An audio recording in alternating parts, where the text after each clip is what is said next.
प्रिय विद्यार्थियों, आप लोगों का YouTube के सूर्या मैथ क्लासेस में हार्दिक स्वागत है। आप लोग इस चैनल पर कक्षा 10 गणित में बीज गणित के दो चर राशियों वाले रैखिक समीकरण युग्म का हल करना सीख रहे हैं। इसमें हमने आप लोगों को प्रतिस्थापन विधि द्वारा युगपत समीकरण का हल करना पिछले टर्न पर बताया था।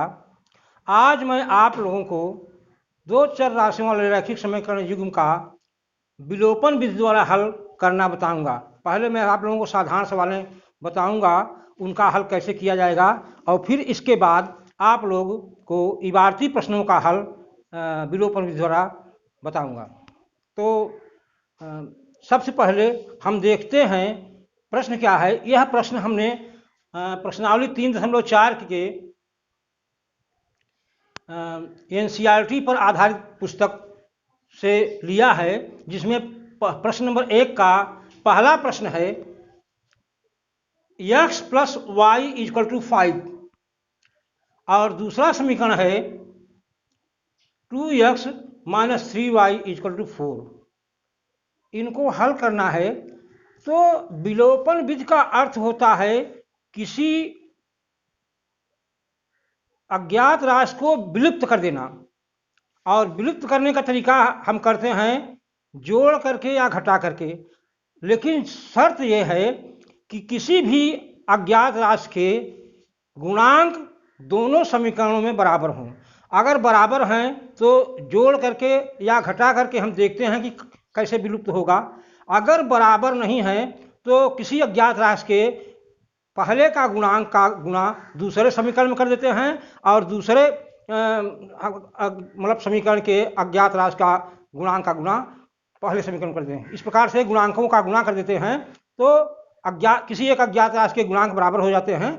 फिर उनको जोड़ करके या घटा करके जैसी भी स्थिति होती है हम समीकरण में का हल कर लेते हैं। देखिए सवाल को किस प्रकार से हल करते हैं। यहाँ पर देखिए x + y = 5 और 2x - 3y = 4। तो यहाँ पर y धन है, यहाँ पर y ऋण है, तो जोड़ने पर हल हो जाएगा। तो इसलिए y के गुणांक बराबर कर देते हैं। तो समीकरण 1 में 3 का गुणा कर दिया हमने, तो हो गया 3x + 3y = 15। तीसरा समीकरण हो गया। और दूसरा समीकरण ज्यों का त्यों हमने लिख दिया 2x - 3y = 4। अब यहाँ पर देखते हैं 3y प्लस है और 3y माइनस है, तो जोड़ने पर अपने आप 3y से कट जाएगा। तो हो जाएगा जोड़ने पर 3 और 2 5yx = 19, 15 4 19। तो x बराबर हो जाएगा 19/5। इस प्रकार से x का मान निकल आया।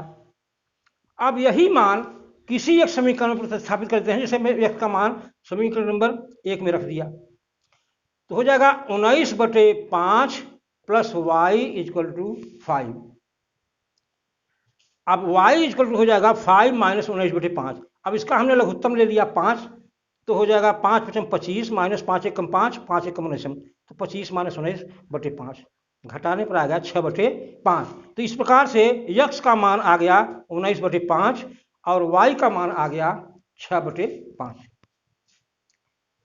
इसी प्रकार से एक और सवाल देखते हैं हम।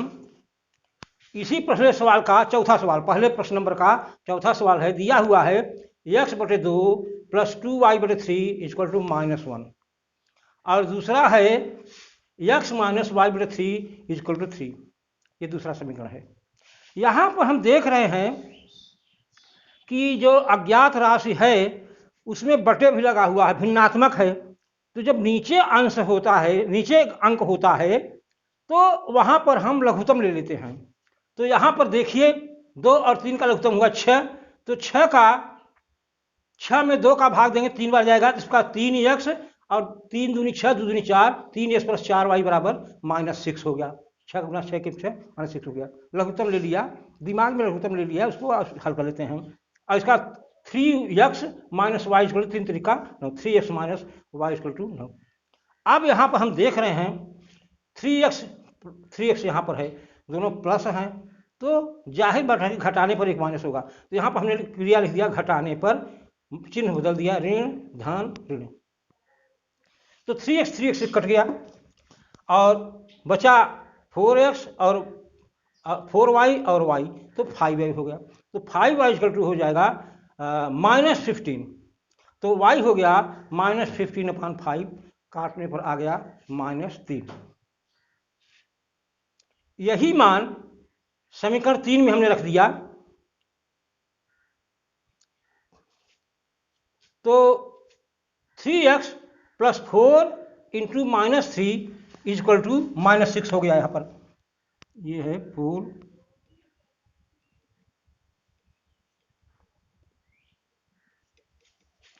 तो 3x - 12 इक्वल टू -6। तो 3x इक्वल टू -12 +12 और -6, तो हो गया +6। तो x बड़ा हो जाएगा 6/3। इसका मान आ गया 2। इस प्रकार से x का मान आ गया 2 और y का मान आ गया -3।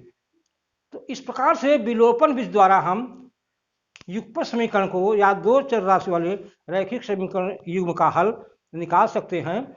और इसमें विशेष रूप से हम पहले दोनों समीकरणों का अवलोकन करते हैं।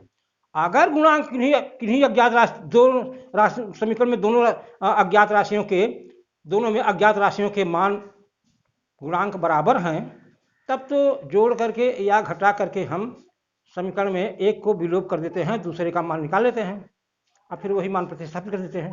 अगर मान लीजिए गुणांक बराबर नहीं है, तो फिर पहले के किसी एक अज्ञात राशि के गुणांक का गुणा दूसरे समीकरण में कर देते हैं और दूसरे उसी अज्ञात राशि के गुणांक का गुणा पहले समीकरण में कर देते हैं। इस प्रकार से गुणांक बराबर हो जाते हैं और फिर हम घटा करके या जोड़ करके, जैसी भी स्थिति होती है, हम समीकरण को हल करते हैं। तो यह है विलोपन विधि द्वारा समीकरणों को हल करने की विधि।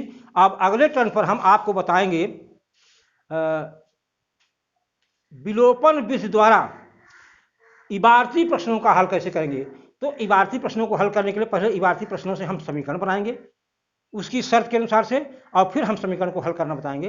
तो इनको आप तैयार रखें। तब तक में अगर यह प्रश्नावली आपको याद हो जाएगी, तो इबारती प्रश्न अगर आप समीकरण बना लेते हैं, तो फिर हल करना आसान हो जाएगा। इनको देखिए। धन्यवाद।